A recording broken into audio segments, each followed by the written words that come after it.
Battleground Mumbai, our special show on NDTV, where we're talking about how Maximum City, the financial capital, has voted. Now, as of the numbers at 5 p.m., the turnout unfortunately points to perhaps not as high a number as we would have wished for. We're perhaps looking at a lower number even than 2019. Now, in this special show over the next 1 hour, me and my colleague Radhika Ramaswamy are going to get you the pulse of Mumbai. We are standing here at perhaps the most iconic location. When you think of Mumbai, you think of the Gateway of India. We have the Taj Mahal Palace Hotel right opposite, and of course, the crowd of people who have hopefully finished voting and then come to celebrate an evening with some time off, which is the most difficult thing for anyone in Mumbai, or maybe Radhika. It's just an extended weekend for them and they really didn't bother to vote, so we don't know that yet. So yeah. But I did cover the elections since phase 1, all the phases covered, long drawn phase as far as Maharashtra is concerned.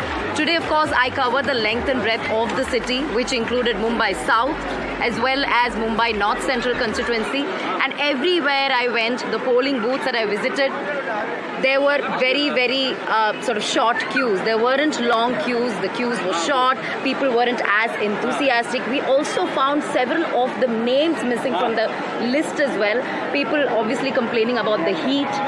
People also complaining about the changed political landscape. So perhaps that also may have demotivated many of them. In what sense? Why would the changed political landscape demotivate voters? So one gentleman that I spoke to in one of the constituencies in Mumbai South, he said, I voted for a certain party last time. They did come to power, but now I know they're not in power, so there is a disrespect of my mandate. So I'm very confused.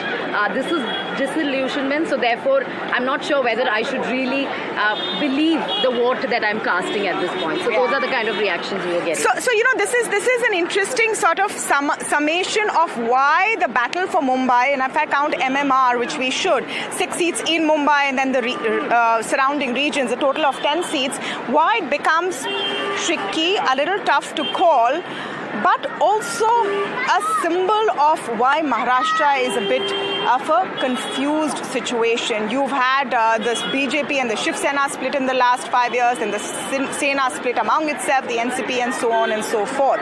But the first point that we're going to talk about today, Radhika, is the voter turnout. You know, I would say the Election Commission has pulled out all the stops. They got the celebrities in, everything is online, and yet you've had a low voter turnout. That's the first thing that we're going to address today with our guests. And I really want to thank all of you guys, always in the studios, but today have descended down here at Gateway to speak with us. Shine INC, Clyde Crasto, Sanjay Jha, Ajay Bagga, a great stock market investor, and of course we have this young student who's also going to talk to us about voter turnout, Seher, and I'm going to begin with you. Okay. All right. Now, we're talking about the turnout figures. Yes. You are one of those people who've gone out and voted?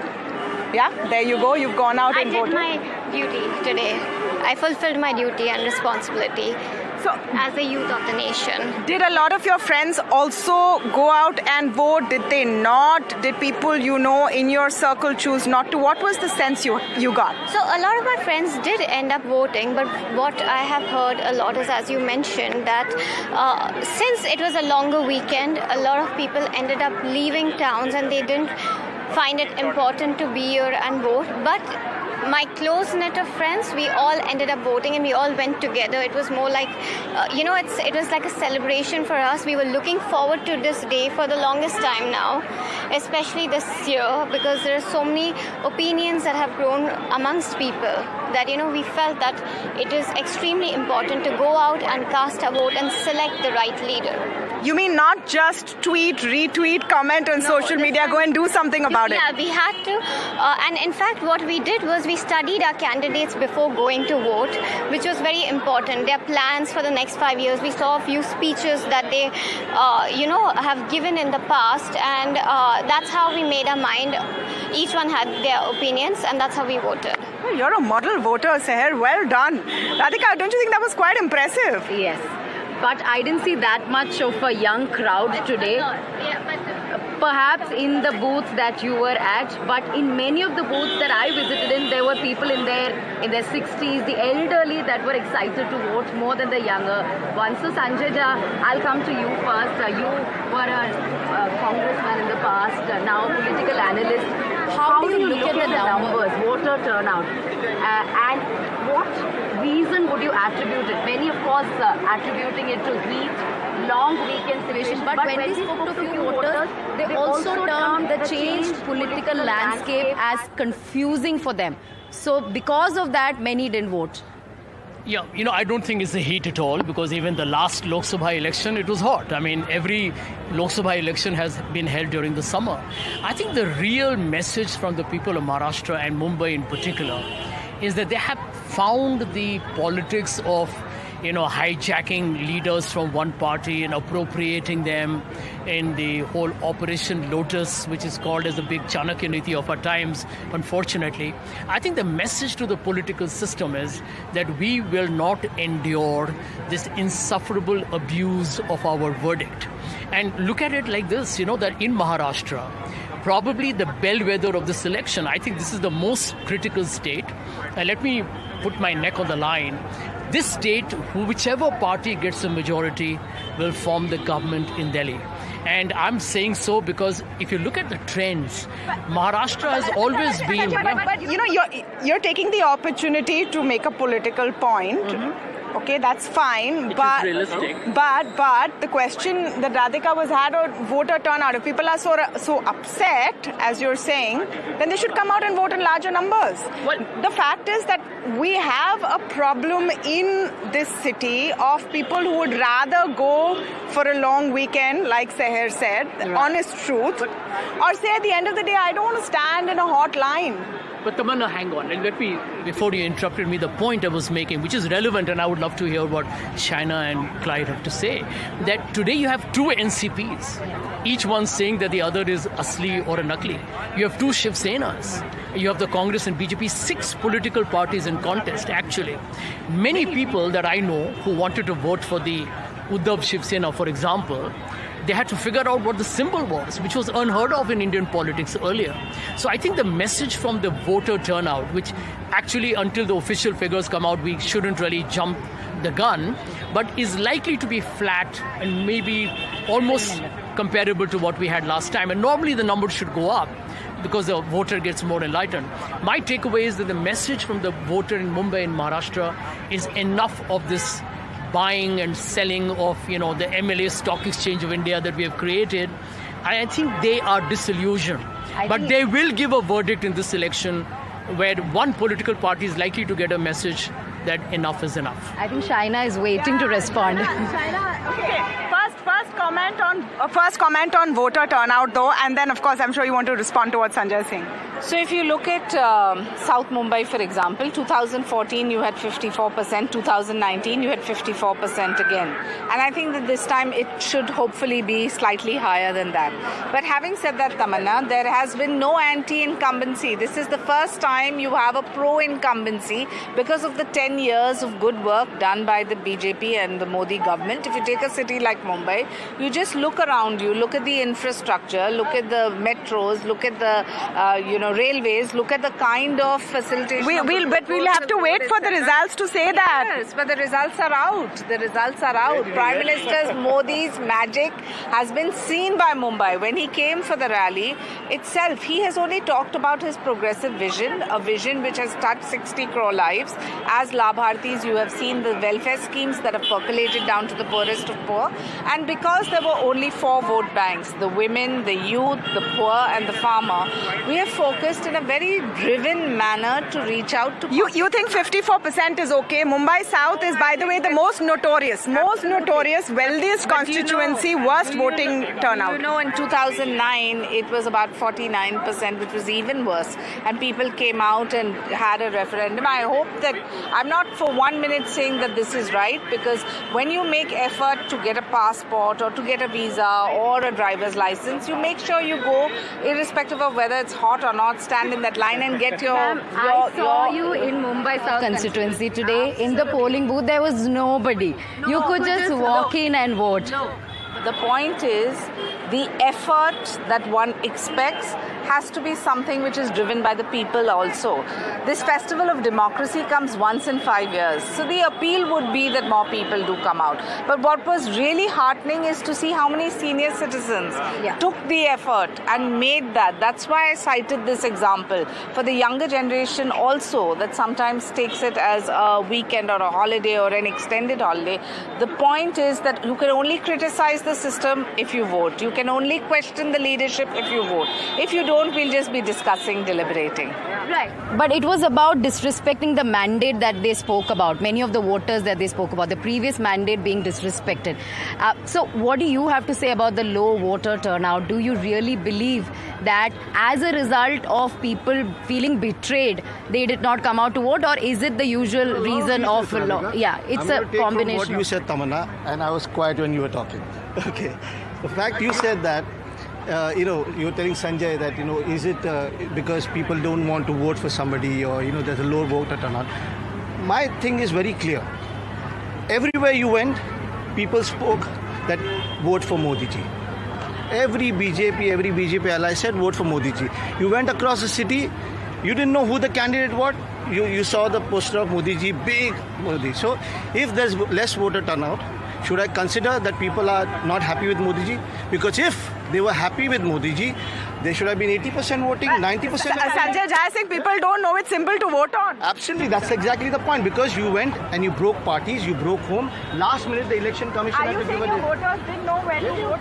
Well, Sanjay has a point. I also have the point is saying that, a lot of people were informed because they did their own research. But my point is, you're deflecting my point. My point is, every hoarding in this city had Modi ji's photo larger than the holding.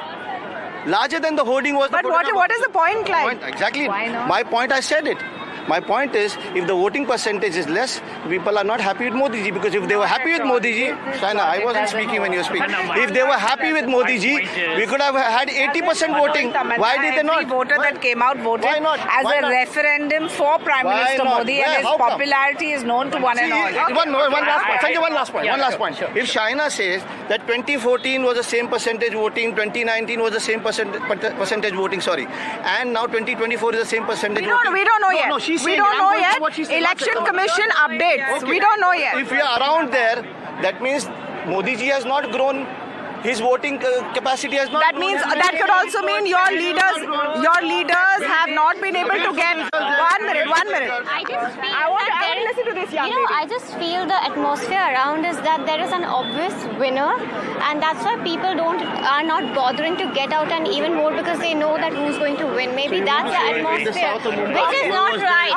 Okay. Now, in the middle of all of this, I'm going across to Milind Deora, who's joining us now in this conversation. Milind, we're missing you here at Gateway of India. Really, here's where all the action is. But thank you for joining Radhika and me this evening on this show. Now, the hot conversation which is going on is about the voter turnout. The numbers we have as of 5 p.m. are frankly a little dismal. One expects that Mumbai, financial capital, will come out in greater numbers. Why do you think we are seeing this time and again, despite so many efforts from the Election Commission? What can be done to get Mumbaikars out and vote? Tamanna, I apologize for not being with you in person. It's been a grueling campaign for me personally. It's very in a strange campaign in a way that I've not been campaigning for myself or a member of my family for 45 years. We've been consecutively on the ballot for 11 Lok Sabha elections from South Mumbai. And so therefore I'm doing it from home, not joining you in person. I apologize for that. The figures are not yet out in terms of how Mumbai has voted. The data is being updated by the Election Commission of India. To me, the turnout as of now, based on prima facie data, is not. It doesn't look like it would reach the percentage that we saw in 2019. Now, what does that mean? In my opinion, a lower voter turnout means it's a pro-incumbency vote. It means the opposition, there was no real reason for voters to come out and vote against a particular government and against Prime Minister Modi ji's leadership. But all these are things which the poll pundits will decipher in the days and weeks to come. To me, if Mumbai reaches or crosses 50% when the final data is out, I think that's still a good thing. But should we aspire to reach 60%, 70%, go to a higher figure as we see in rural parts of India? Absolutely. Why does that not happen? Honestly, it's $1 million question, because in a city like Mumbai, as compared to a rural area, the booth is very close to you. It's an urban area. It's a densely packed city. You literally have to walk down a few blocks and you can reach and you can access your booth. But urban issues are also different from rural issues, and that comes to the core of it. If you look at India, traditionally rural voters come out in much larger numbers than urban voters. And when you look at urban voters, those from the higher economic strata come out in even lower numbers. So there is a direct correlation between Milind, I have a theory. what you need. I have a theory, Milind. Milind, I have a theory. May I share it and then you tell me what you think? I think somewhere or the other, apart from the fact that Mumbaikars feel so overworked, they take the opportunity of every holiday, etc., apathy, all of that is there. But somewhere or the other, do you think urban voters and those in Mumbai feel that what's the point of me voting when my netas are not talking to me? I am not a vote bank. The salaried middle class Mumbaikar / urban Indian nobody is vote bank. I wouldn't say that. Did anyone in this election talk about pollution, transport, the hassle of everyday commute and living in Mumbai? Just a theory here. Okay, so the theory, here's how I would respond to that. Firstly, in India, the percentage of Indians who live in cities as compared to those who live in villages is about a third of Indians live in cities. You look at China, for instance, it's a highly urbanized economy. 2/3 of China lives in cities as compared to rural areas. India is urbanizing rapidly.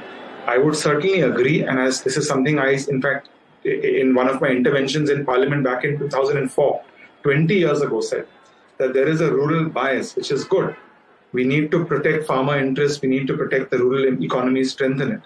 But over time, Tamanna, there's no doubt that urban issues are beginning to get equal prominence as compared to rural issues.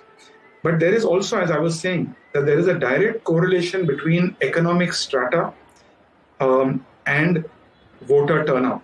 So there is a correlation between the fact that those who are better, who are sort of less, who are more privileged, the turnout in those areas is usually much, much lower. The underprivileged, certainly in rural areas or in urban areas, come out and vote in much larger numbers. And that is something we should change. There's no doubt about it. In fact, I would many times when I was, even during this election and every election before this, I always tell voters, of course, when I'm campaigning for my party or for myself or for a candidate that I'm working for. But I always end by saying, please come out and vote. Voting is it's your right. It's also your duty. But how do we change this apathy? Honestly, Election Commission has implemented various systems. The one encouraging factor is that in 2014, the voter turnout in Mumbai crossed 50%.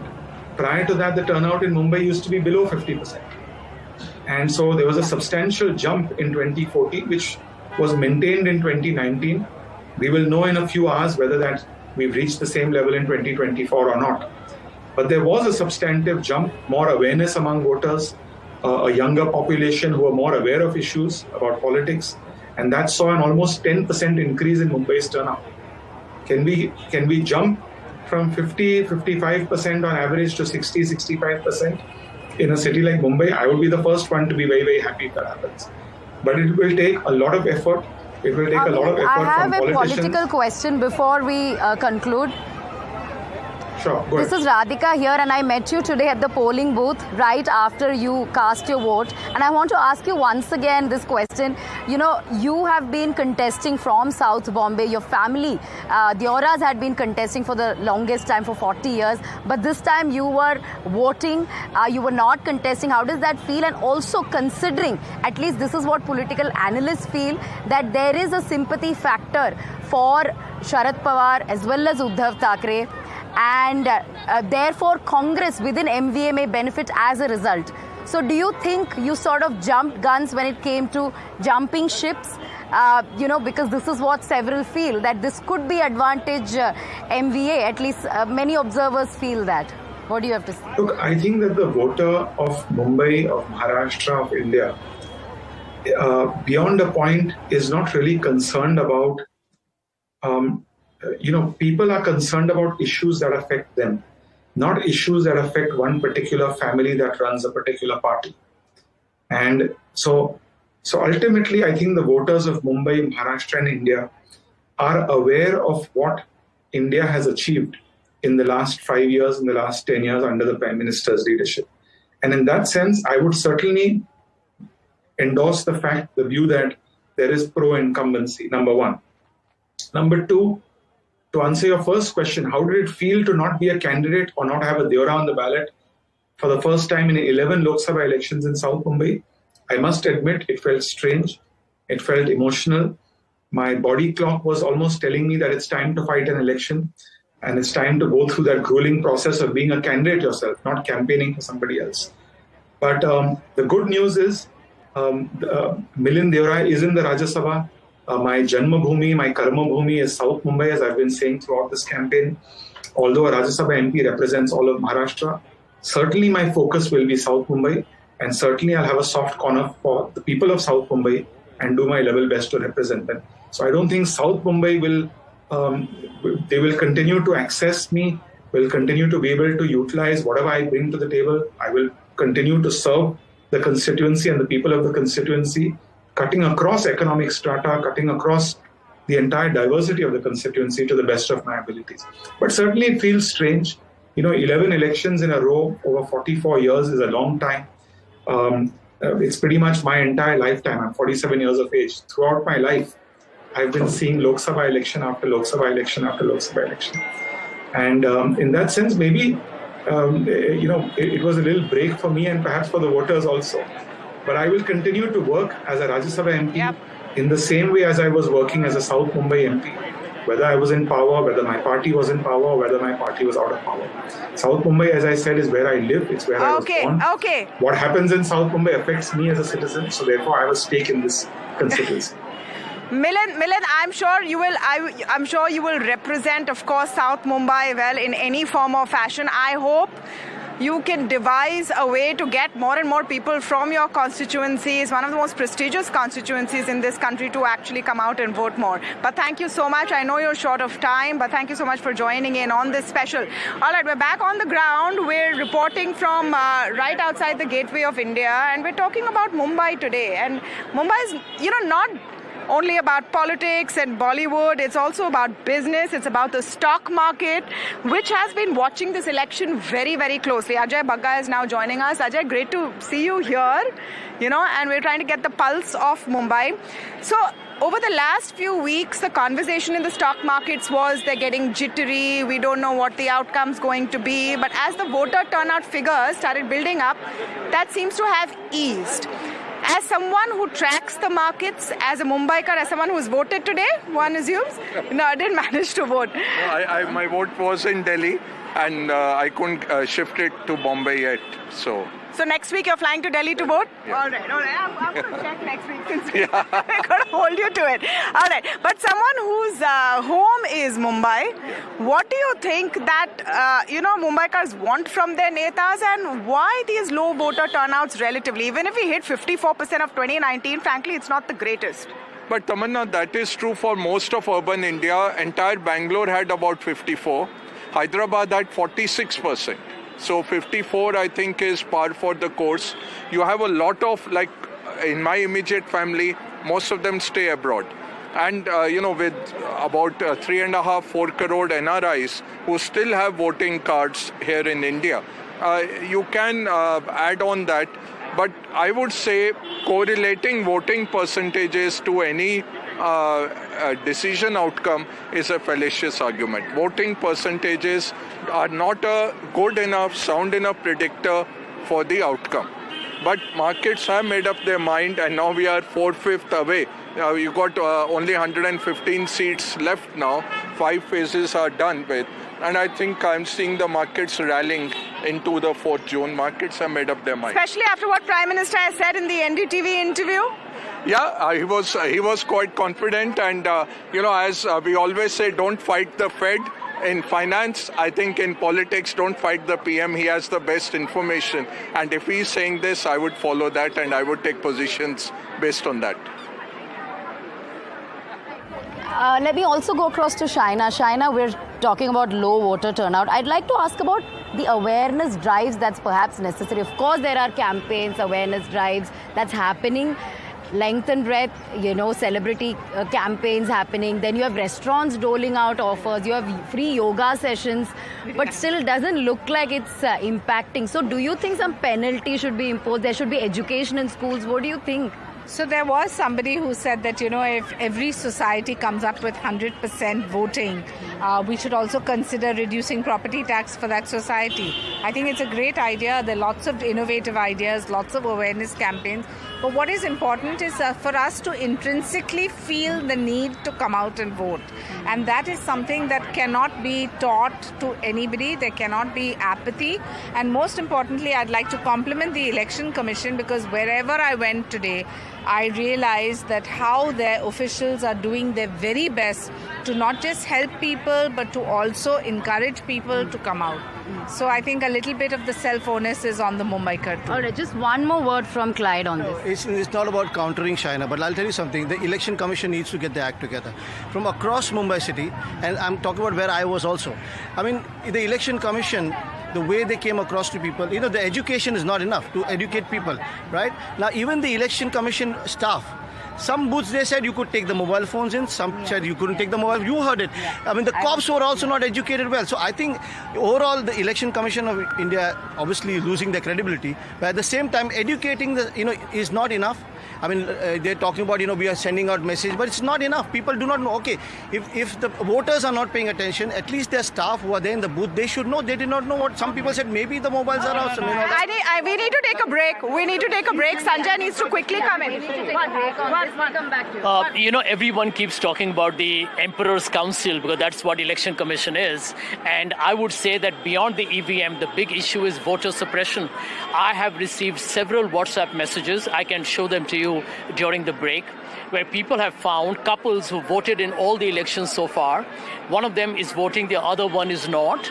And I can tell you, and I need to say this on your program right away, a particular minority community is being targeted by the entire system. You'll have to back those claims, Sanjay. You'll have to back those claims. Okay, clearly the mood has turned political. We're going to talk about that after the break. But going into the break, I was speaking to Ajay Bagga about a comment that Prime Minister Modi made in that super exclusive interview to NDTV, and he talked about the Indian citizen not being shy and risk averse. He talked about how markets are going to respond on June 4th. Listen in. We're coming back right after this break. 4 जून जैसा आपने कहा, जिस दिन चुनाव का नतीजा आएगा, आप उस हफ्ते भर में देखना कि यानी भारत का स्टॉक मार्केट के लिए उसके सारे जो उनके प्रोग्रामिंग के जो प्रोग्रामिंग वाले सारे उनके थक जाएंगे। जी बिल्कुल।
Welcome back to this special show that we're doing from right outside the iconic gateway of India. If you think of Mumbai, this is perhaps one of the first symbols that pops to mind. And of course, the Bandra Worli Sea Link. But the question that we're tackling in this segment is, why is Mumbai and Maharashtra becoming perhaps one of the most exciting bits of this election? And Radhika has been covering the heat and dust of the politics as well through all of the phases. 48 seats, that's why Maharashtra becomes crucial. Radhika, what is the key permutation and combination here, considering versus 2019 when there were 4 key players, now you have 6? Exactly, 6 key players, and in many of the constituencies it's Sena versus Sena, especially in Mumbai. 3 constituencies, Sena versus Sena, 2 BJP versus Congress. In the Mumbai metropolitan region as well, be it Thane or Kalyan, it's again Sena versus Sena. So 5 out of 10 is Sena versus Sena. Yeah, so, and that makes it very different from what it was before. You've never seen a Sena fighting against Sena, NCP fighting against NCP, and which is leaving the voters sort of disillusioned. And as Clyde and Sanjay Jha were pointing out, there are 2 different symbols we are talking about that may perhaps confuse voters and that may benefit Mahayuti, is something that some people are saying. So, but I want to take this question across to Shaina. Shaina, my question is, it's not a cakewalk for Mahayuti at this juncture. Looks like it, because of all these divisions and splits. There is a sympathy factor for Uddhav Thackeray and Sharad Pawar, and BJP is heavily relying on Prime Minister Modi's charm, is what several feel. I don't think we need to be apologetic about having the most charismatic leader that India has probably ever seen. Prime Minister Modi has delivered on ground as an honest, hard-working leader who has given you the stability, the referendum of progress.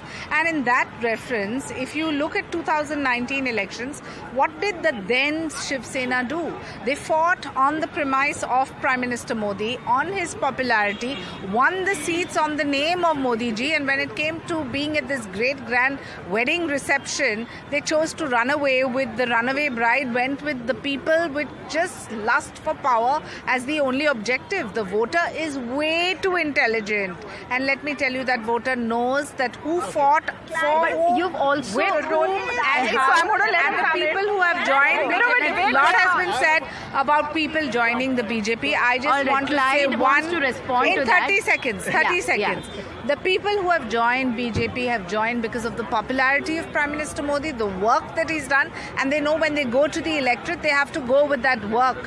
What are they going to say on the other hand? My son, my daughter. I'll ask you one question before Clyde responds. You said in 2019 it was the charisma of Prime Minister Modi which took the Sena along, and that's why you had why did you need the Eknath Shinde faction and the Ajit Pawar faction if the charisma of the BJP is enough? Because that's something people are asking. Would you have been better off on your own steam? Look, this question has also been asked, to which I want to answer, and I want to answer very vociferously. Prime Minister Modi's popularity is his work. The people who have joined because they realize when they go back to the voter, they have to talk about work, and they can only talk about the work that the Prime Minister has done. There have been lots of reasons given by Eknath Shinde ji, how he was publicly humiliated, etc., why his legislators chose to pull out. Likewise with Mr. Ajit Pawar, and what happened with them and their whole family cauldron is known to one and all. But that apart, that is not BJP pulling them out. They have chosen to come. But there were internal feuds within Mahayuti as well, ma'am. You chose the candidates much late. There were delayed selection of candidates because of internal large feuds. Political parties and alliances, you're going to have that kind of. Okay, let Clyde respond. Yeah. I'm going to take inspiration from what Shaina says. What Shaina said was they used Modi ji's name and then they went away. The same Modi ji, Adarniya Pradhan Mantri ji, called NCP naturally corrupt party. Okay, he accused Ajit Pawar of 70,000 crore scam. Shaina NC, you also accuse. Y'all don't have windows separating you like in studios. Let's not talk about it. Now, after accusing somebody of 70,000 crore scam, Maharashtra Southern scam, you took them. So was he corrupt or not? He was not corrupt. They accused him. They accuse. I'm still saying Ajit Pawar is not corrupt. So no problem now. So no, then why? So that's the whole problem. So if they left, Shiv Sena left BJP, what's the problem? Secondly, she said the voter is intelligent. Absolutely, the voter is intelligent. The same Prime Minister who called somebody corrupt, then made him sit next to him and asking votes for him, the voter is intelligent. They'll say the Prime Minister of India, Narendra Modi ji, at one time told me that these people are corrupt and now asking for votes. The Prime Minister Narendra Modi ji is fooling me. I'm not going to get fooled. That's simple as that. Okay, now I think because it's 2:1 here, I have to give Shaina an opportunity to respond. Only fair. Only fair. Look, Tamanna, it's very clear. What do people want in life? What do they want? They want empowerment, they want good education, security. Look at the way this Prime Minister has kept India secure. Look at what he's done for women, whether it's triple talaq or Nari Shakti Vandan or it's abrogation of China, as a voter in Mumbai, if I'm a voter in... No, 1 second. If I'm a voter in Mumbai, the kind of trapeze act of politics in the last 5 years could very well leave me disillusioned. Who did I vote for? If someone can jump at the top of a hat... My mandate was not... As a voter, do you want infrastructure? Disregarding the mandate, do you want a coastal then you have to accuse these people of calling people who are corrupt in the party. Okay, Sanjay, I just have one question to ask him, which is, of course, now barring all of this, how are the results going to impact, one, the assembly elections and, of course, the BMC elections, where, Uddhav had been ruling the roost for the last 20 years? How decisive is this going to be, when you look ahead? I can tell you confidently that the Maha Vikas Aghadi is sweeping the Lok Sabha elections. And if the assembly elections were to be held today, don't be surprised if the Maha Yuti or whatever they call themselves will be reduced to a rump. I mean, the people here are angry. There is cynicism with the kind of politics the BJP has done. And therefore, I want to make 2 points. One, this election, not just in Maharashtra, Tamanna, but all over the country, has become one between the people of India against the BJP. The BJP is the establishment, authoritarian, sectarian, polarizing force. And I think people have understood that story. It has a limited shelf life. Can I ask you a forward-looking question? Because frankly, now people have voted. Everything all of you are saying, with due respect, is your pre-campaign stuff. Still left. In Mumbai, people have voted. We're standing together today. People in Mumbai have voted. Watched all over the country. Correct. Yeah. My question is that has there been any clear promise to the people of this city from either side of what you are going to do to improve their lives if they vote for you? And speech after speech, because it's a general election, has become about the core political tussle. Yes. As a voter, and I'm going to ask her this question. No, I'm going to ask her this question. Do you even care about me as a voter? Yeah. So let me answer very quickly. End of day, if you look at the alliance, the manifesto of all the alliance partners within the alliance of the India team, each one of them is focused on, one, to provide jobs to the young who are terribly under and, shall we say, unemployed, which is a serious crisis. This young lady here can probably manifest that. The second big issue is the overall dismantling of the Indian economy. There is a lot of hype over stock market and people talk about XYZ numbers. The truth is that in the last 5 years, India's GDP hasn't grown beyond 4.2%. The reason why Mr. Modi is an anxious man today is because the bread and butter issues have become the main theme of this election. No Hindutva, no communal. I'm still not getting the answer of what has been promised to me. I'm standing in Mumbai right now. What has been promised to us as Mumbaikars? China is best, I think. No, but Tamanna, what I would say, the biggest post-election study last time, 7 lakh people across the country, 3% people voted based on manifestos. Nobody believes the manifestos, nobody reads the manifestos. I totally disagree with Sanjay on a 4% economic growth. The numbers are there for everybody. That's a number. No, excuse me. I can also give you the number. Excuse me. I am also a banker for 35 years. I understand the economy. What is the GDP? 1 minute. Here's a challenge on NDTV to this gentleman who's an investment banker. Are you telling me on national television that the average GDP of India is not 4.2% since 2000? 2019? Now you have changed it to average GDP. You are talking GDP numbers. The GDP numbers have grown. Hello? Give us the number. I'll give you. No, the give number. What's the number? He's giving the numbers. You What's give the number? We are growing at more than 6.5%. No, absolutely not. Show it. What Show it. That is I think 1 minute. The last 10 years, the average is 5.9%. Mr. Bagga, you got it wrong. About average, or are you talking about the last year? challenge you right when now. I'm challenging Okay. you are changing the guidepost. She's looking intimidated in the middle of them, screaming 1 minute. 1 minute. Don't worry. Don't worry. Listen, guys. Please, gentlemen. Trying to Gentlemen, defend the 1 minute. indefensible. Numbers don't lie. He does and Mr. Modi No. does. Okay, one Numbers second. don't lie. I don't lie. You lie. 1 second. Standing amid all the political bigwigs, politicians, spokespersons. So just give us a word, last word from you. Okay, I will speak for the youth and what the youth of the nation is supposed to do and what we want.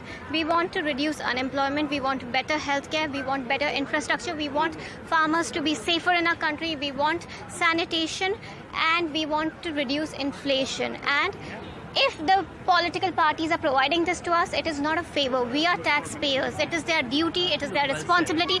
It is not a favor. We as Indians have really worship our leaders, but it should be the other way around. The leaders should worship us because it is us who bring them into the power. Okay. And I think everyone can agree with what the youth voter is saying, and we're trying to get you as many voices, and kudos to you for not getting intimidated by all we are used to it, but kudos to you. Now so we have another special guest who we're also including, because this is a whole gamut of voices we want to get, and Shankar Mahadevan is joining us now on the show.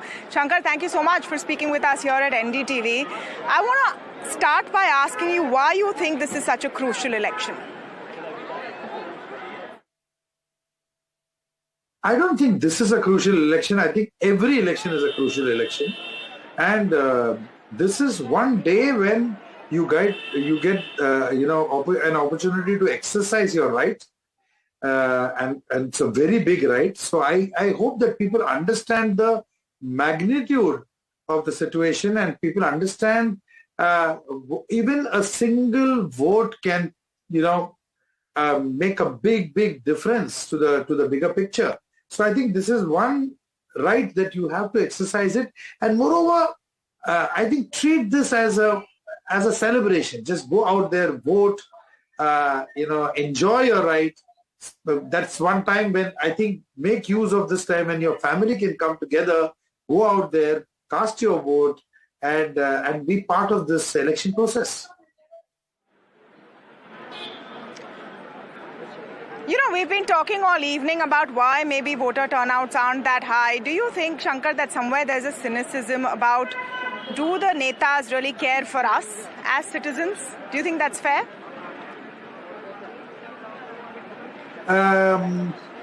See, firstly, I live in Navi Mumbai now, and the reason why I deliberately went mid-afternoon to vote, I wanted to check the pulse out, because I think there's a peak during the afternoon, and I heard from the officials over there that the voter turnout in Navi Mumbai has been phenomenal over here. So that's one good news over here. I understand what you're saying. See, at the end of the day, every person has to introspect a little bit and think a little, and whatever economic strata you are, wherever you are, whatever job you're doing, whatever pros, cons, happiness, sadness, whatever it is, you should introspect a little bit and see that, this is a very, very important moment in your life where you have to go and exercise your right. So, as you can say that, you can take the horse to the water, but at the end of the day, he has to drink it. So all we can do is urge people, and people need that self-motivation. And there are 100 excuses for everything. And every situation you can look at it from two angles, the right side and the wrong side, or the happy side and the sad side. So those are not excuses. Just go out there and vote. That's it. Shankar, I'm curious to know, as a celebrity, as a well-known person, when you went out to vote today, what was the biggest factor or issue for you personally? You are a citizen of this amazing democracy. One day, in so many years you get this opportunity to exercise your right. Go out there. Issues, there can't be a country without issues. Okay. And trust me, as we are a blessed country, our issues are much lesser than many countries. When I travel to even to Europe or to America or to many other countries, I feel that I am in a blessed country. That's what I feel. See, one who cribs can go on cribbing. One who is happy, can also crib. So I'm just saying that issues are always there. There will be issues. And this is a country that is, reforming itself to a great extent. We are rising up there. We are shining right now. But that doesn't mean all issues are. How can you not have issues in a country of more than 1 billion people? So there are so many issues, but there are also positive aspects to it. So go and vote out there, thinking that your personal issues need to be recognized. For example, maybe poor people getting food to eat, though a lot has been already done. It can improve further. Roads, whatever, infrastructure, everything. But it is all on the rise. You keep your issues also on the one side. On the other side, remember that you're in a blessed country. So go with this mixed emotion and vote out. Thank you so much, Shankar. But, before I let you go, we have to get you to give a message to our viewers. And, of course, since it's from you, it has to be in a song. Please give us your election message in song. I had made a song for voting, actually. I just remember, I don't remember the further lyrics, but it had a very nice hook called Tika Laga, Zara Tika Laga, Tika Laga, Zara Tika Laga. So just go, Tika Lagaiye jaake.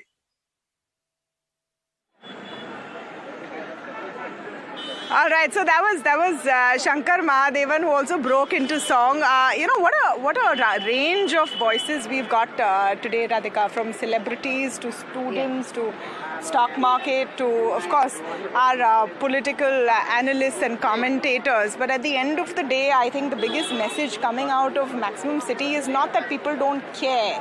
It just has to, maybe if I were to look at this constructively, there has to be an easier way for people to vote. Like, right. I know a lot of people who wanted to vote but just didn't get the time to shift and check where their voter cards are. If we can just make that process simpler. Today, when I went to a few polling booths in South Bombay, a lot of them did not figure in the list.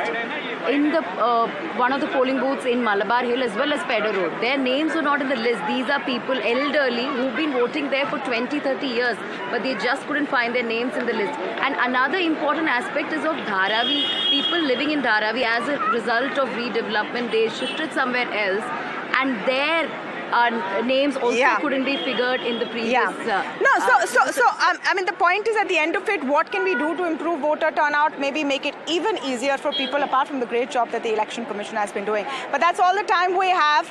Thank you so much to all of our viewers for coming in, and of course, all our speakers who've joined us from the gateway of India, the epitome of Mumbai.